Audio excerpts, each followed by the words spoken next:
Hello, and welcome to Keep Calm for Moms, where we talk about what it means to parent the next generation with grace and ease. I am Dr. Pamela Ellis, the education doctor, and I am so thrilled to see you here today. If you're joining me for the first time, I want to share with you briefly a little bit about what we talk about on this show.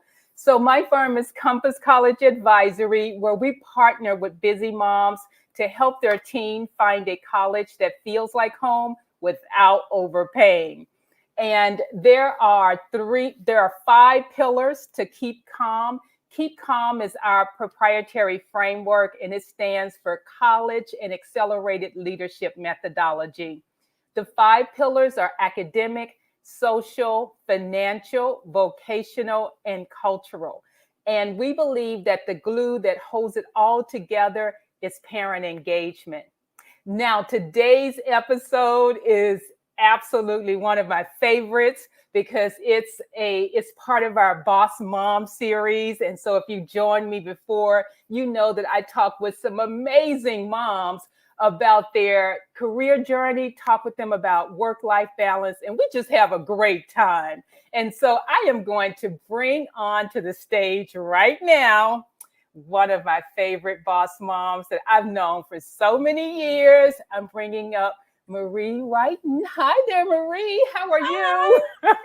How are you? Thanks for having me. I am doing great. Thank you so much for joining because I know you're so super busy. And Yes. so, Marie, first off, start us off with telling us who you are as a mom. Ooh, great question.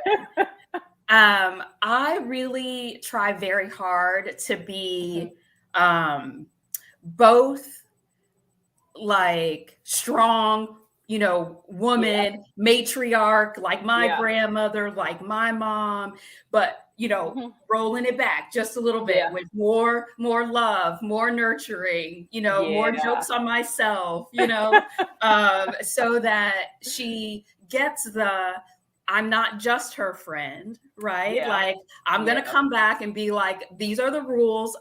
This is a democracy, but I have veto power. Don't forget that. And to remember that I love her more than anything. And she can do whatever. Now, who is she? Who is she? Tell our audience who is she. She is my baby bear. Her name is Gabriella Ann Wrighten, and we call her Ella, but I call her Baby Bear because she made us a family. And she is now 18 and a first year at Brown. Wow, that's awesome. Now, you have to tell us a little bit about how it felt with her going away to college and being an empty nester. Ooh, baby. That empty was for real. Like the struggle is real. I was so excited for her. It's a wonderful place for her, right? And I knew she was safe and I knew she was going to thrive. But I came home and it was like, whoa, she has been my priority, right? I mean, like, I have this big career, but like, she's been it. And I was like, what is my purpose now? And so September was hard. It was hard. But, with like moms like you and stuff, I've realized that it's it's a transition to a different relationship. Yeah, absolutely. It is. But I don't know if there's anything that can really prepare us for them going away to college, because even with the work that I do, I experience the same thing with each one of them. It's huge. So yes, it is just such a phenomenal shift. Where what you've had around you and done and everything for 18 years, right? Right. So it was September was hard. I can imagine. So, but in a profoundly like sort of moving way as well. Like in the, somebody said to me, we train them for this. Right. Like this was what I tried to get her to. Yeah. And remembering that she's going to grow and realizing, wait, I'm going to grow too. I get to sort of realize and do the other things that I wanted to do as well. even if that's diving more into work. Yeah. And how would you say you have grown in terms of as an empty nester? I actually love like the moments that I can just be by myself, with myself, like, Wow. and choose whatever the next thing is. Like Yeah. if the next thing is going to be to watch a silly show or to take a walk or to, you know, or to read a book, like whatever it is, it's like, Yeah. wow, I can do whatever I want to do. Absolutely. And so, and I, you know, but I've taken up Italian again. I've, you know, started doing bridge, and I started, you know, playing pickleball. Like I've picked up these cool hobbies. On top of really, like, I can, you know, literally 24 hours a day, I can do whatever I want. You know, and so it's actually, but I read a lot. I watch a lot of silly TV. And I practice my Italian. That sounds like a full day. Right?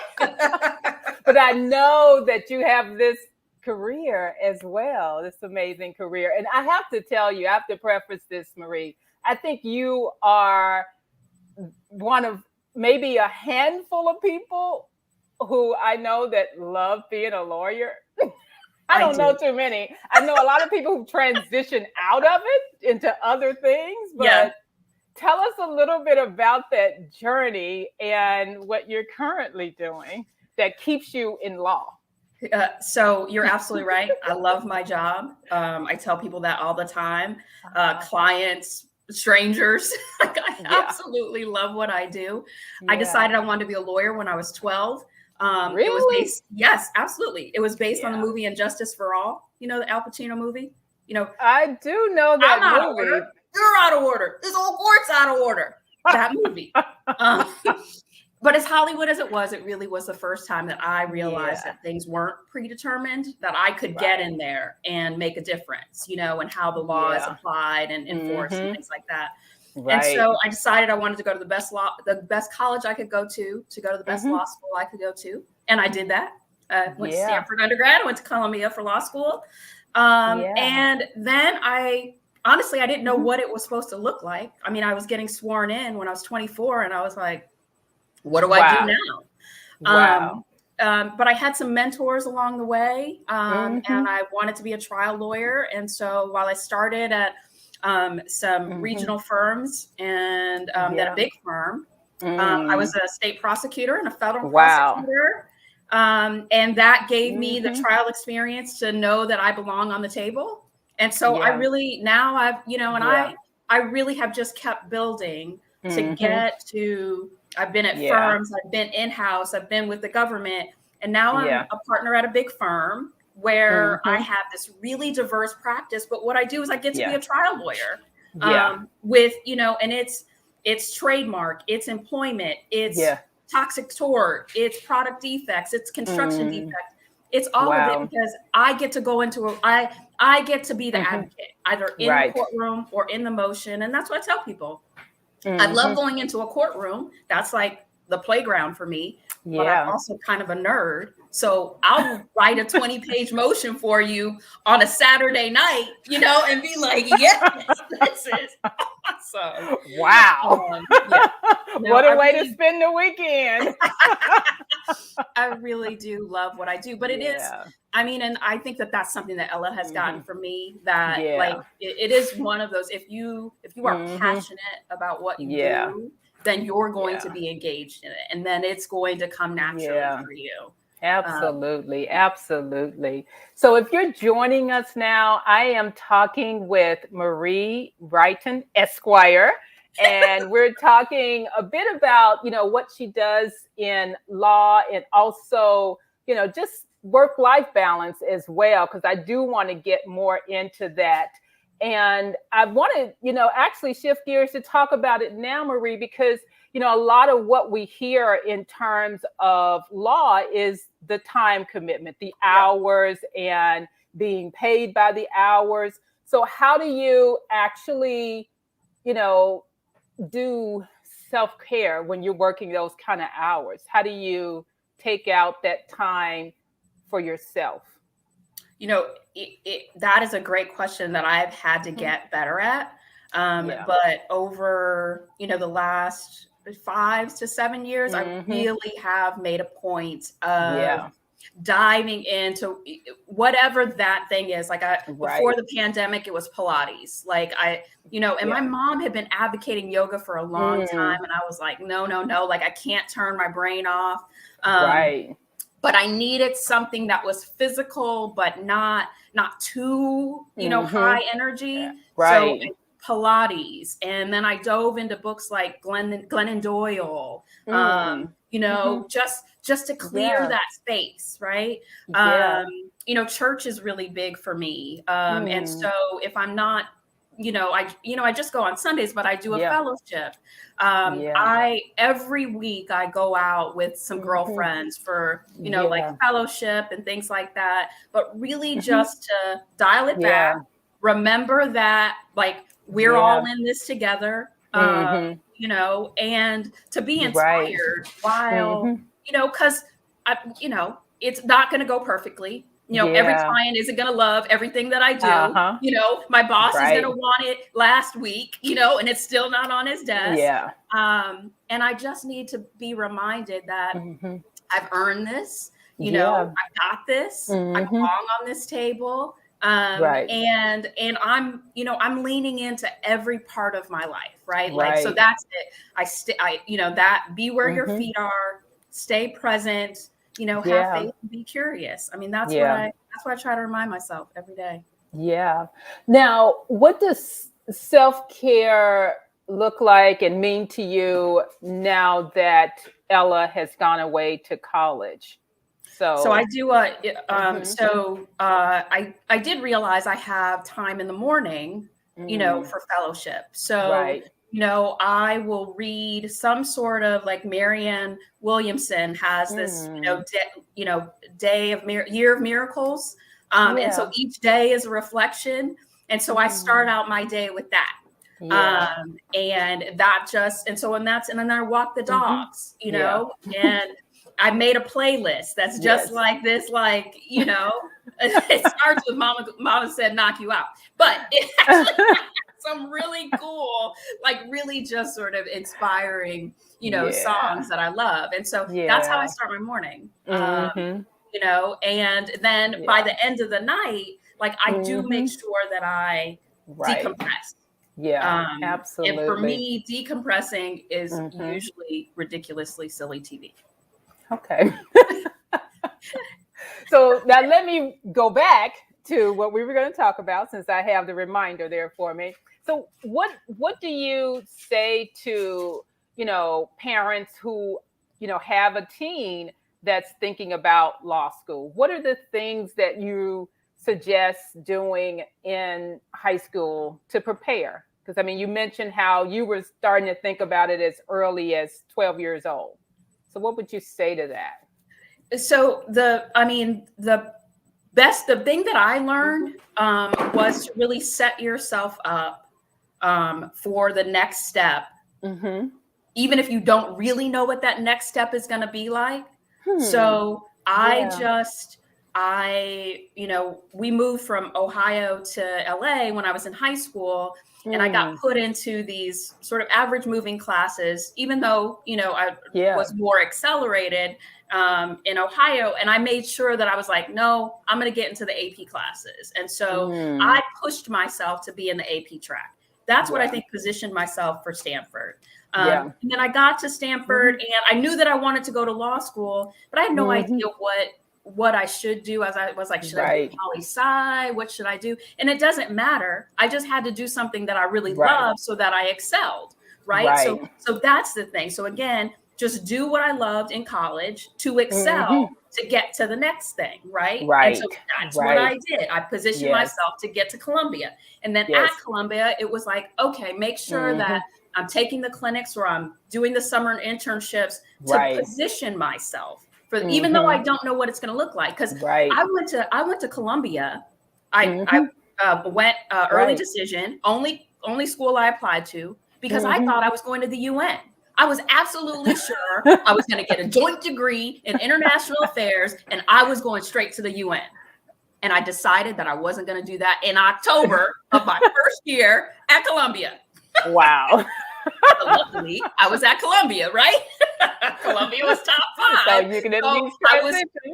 I was still positioned to do, you know, any type of law in anywhere in the country. And so that's what, so that's what it is. I think keep positioning yourself for the best next opportunity.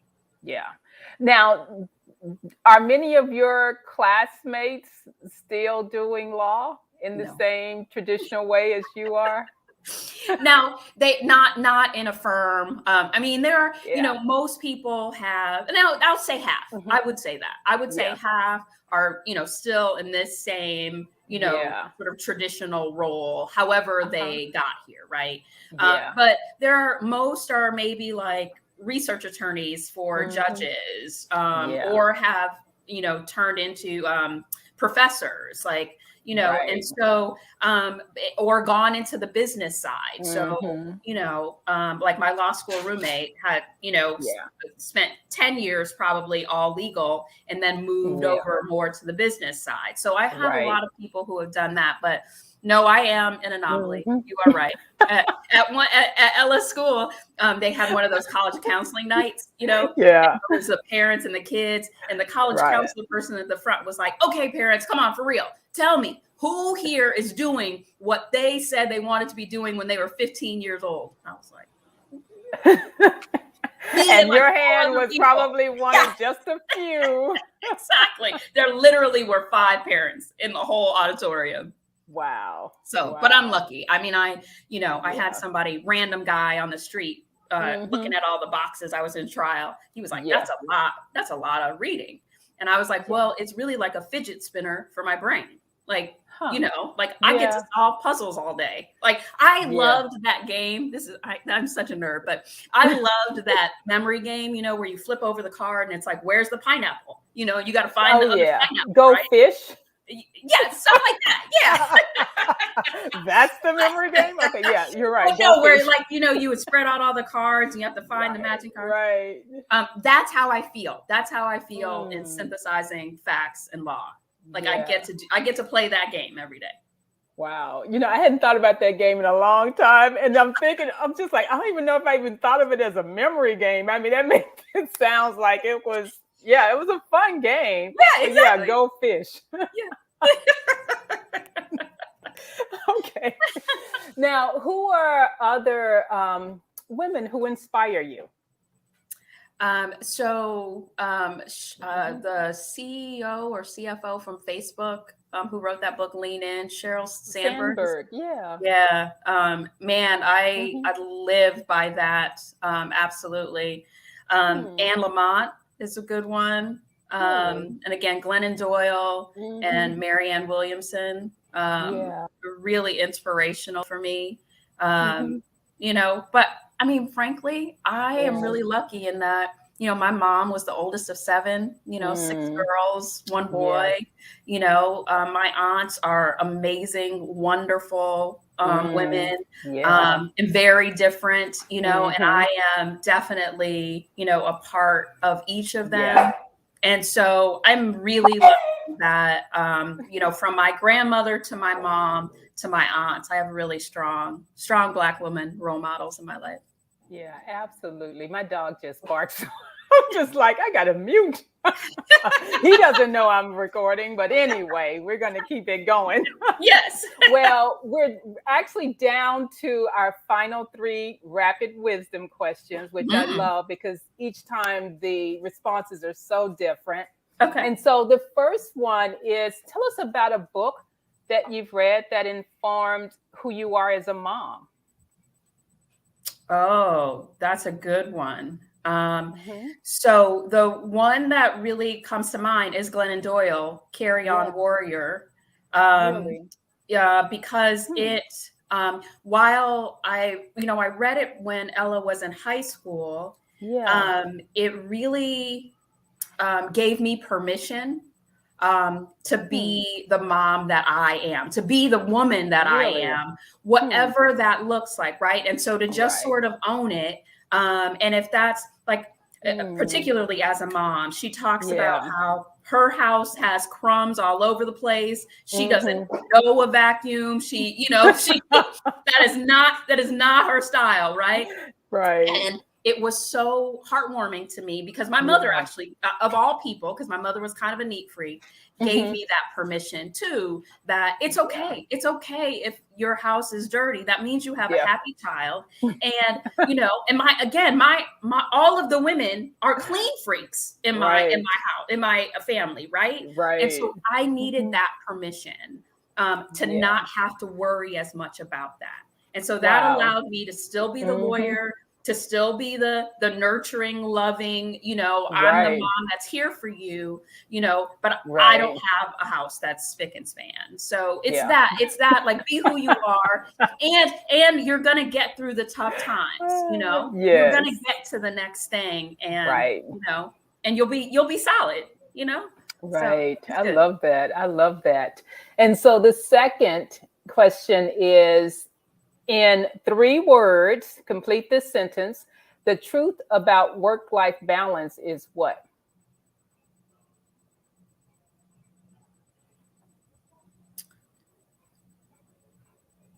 It's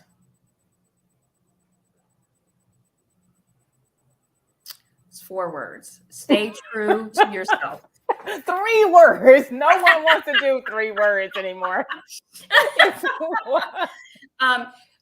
No, it's keep your priorities. I love that. It really is. And so for me, if being at Ellis Play was going to be a priority, then I make sure to tell people I have a hard stop. And it used to, like at the beginning, it would be a hard thing for me to do because I would feel like, oh, people aren't going to understand. Or, you know, like you're either supposed to be like the dad who, you know, just doesn't do it, or be like the mom who doesn't have kids, whatever it is, the woman who doesn't have kids. Like, and I'm like, no, I'm going to be this mom. And so I am always, every single day, going to keep my priorities. Oh, I love that. I love that. And our final one is, if you had a do-over as a mom, what would it be? Oh, if I had a do-over as a mom. So we had a moment taking her to college, and I recovered. But we got there, and she was doing this pre-orientation program all day, and I was setting up her room all day. And I had all of these great ideas about setting up her room, and she came home back to her room and wasn't feeling it. And I, you know, sort of took it personally that she wasn't as grateful for me, like setting up her room and doing this for her and moving, and, you know, and I bought her this, you know, bed skirt or this thing, and she wasn't crazy about it. And we got into a little bit of a tiff about it. And I recovered because I finally was like, whoa, wait, I'm sorry. This is your space. This is your journey. And I need to let you make these decisions, whatever they are. And so I'm really sorry. And if I could do that moment over again, I would, in a heartbeat, and just realize that if I could let her come back to her room and be able to let her go, like that would have been the easier transition. And so it's really just being able to know going there that she has to make her own decisions and letting her go. Wow. That's great. Thank you so much for that heartfelt response. I appreciate you. Oh, thank you. See, this was real easy. Thank you. It was. It's easy to talk to you. So thank you so much. And look forward to seeing you soon. Thank you. Same here. So did not tell you guys that was going to be such a great interview. I want to thank you for joining in, and just let you know that coming up, we have some exciting exciting things going on as we come into the new year. And so I invite you now to sign up for the College Prep Toolkit. All you have to do is type prep in the comments, and I look forward to connecting with you. So see you all next time.